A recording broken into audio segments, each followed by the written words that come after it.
नमस्ते दोस्तों, आप सुन रहे हैं गपशप टेल्स विद पूजा। आज की कहानी एक लड़की की है जिसकी ज़िंदगी कभी पिता ने संभाली, फिर पति ने, लेकिन हर मोड़ पर खुद को ही एक समझौता करना पड़ा। चलिए कहानी शुरू करते हैं। आज की कहानी का शीर्षक है उसके हिस्से की ज़िंदगी। अनाया नाम छोटा था, लेकिन ज़िंदगी बहुत बड़ी। उसकी ज़िंदगी की सबसे बड़ी खासियत थी कि उसने कभी अपनी ज़िंदगी खुद के हिसाब से नहीं जी। हमेशा कोई और तय करता था क्या सही है क्या गलत। अनाया की माँ बहुत छोटी उम्र में गुजर गई थी। तब से उसके पिता ही उसकी पूरी दुनिया बन गए। वो पढ़ाई तय करते, दोस्त तय करते, कपड़े तय करते। अनाया को बुरा नहीं लगता था क्योंकि पिता प्यार से करते थे, लेकिन प्यार के साथ साथ डर भी था। अगर मैंने अपनी मर्जी की तो पापा दुखी हो जाएंगे। अनाया लिखना चाहती थी, कहानियाँ, कविताएं, लेकिन पिता कहते लड़कियों को ज़्यादा सोचने की ज़रूरत नहीं, घर बसाना ही असली काम है। अनाया चुप रह जाती। उसके सपने डायरी में बंद हो जाते। समय आया और अनाया की शादी हो गई। पति का नाम था राघव।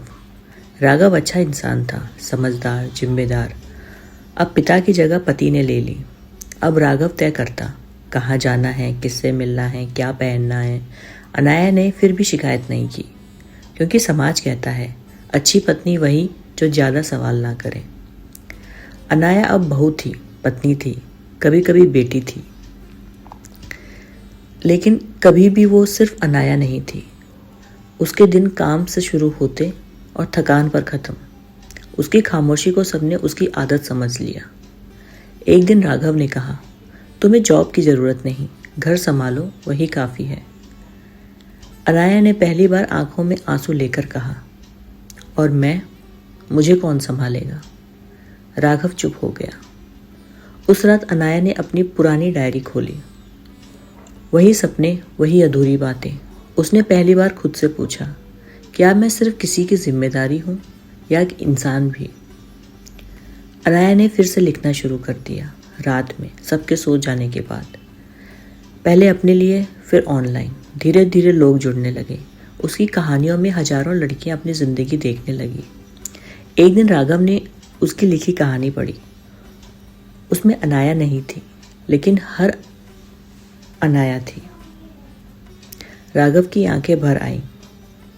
उसने कहा, मैं तुम्हारी ज़िंदगी संभाल रहा था, लेकिन तुम्हें जीने नहीं दे रहा था। उस दिन पहली बार अनाया ने राहत की सांस ली। अनाया ने नौकरी भी की, लिखना भी जारी रखा। अब भी जिम्मेदारियां थी, मजबूरियां थी, लेकिन अब वो खुद से नहीं भागती थी। कभी पिता, कभी पति। लड़की की ज़िंदगी हमेशा कोई ना कोई संभालता है, लेकिन असली ज़िंदगी तभी शुरू होती है जब वो खुद को संभालना सीख लें। तो दोस्तों, कहानी यहीं ख़त्म होती है। अगर इस कहानी में आपने अपने या अपनी किसी की झलक देखी हो तो समझिए कहानी अधूरी नहीं है। गपशप टेल्स विद पूजा को लाइक, शेयर, सब्सक्राइब जरूर करें। फिर मिलेंगे एक नई कहानी के साथ। तब तक के लिए धन्यवाद।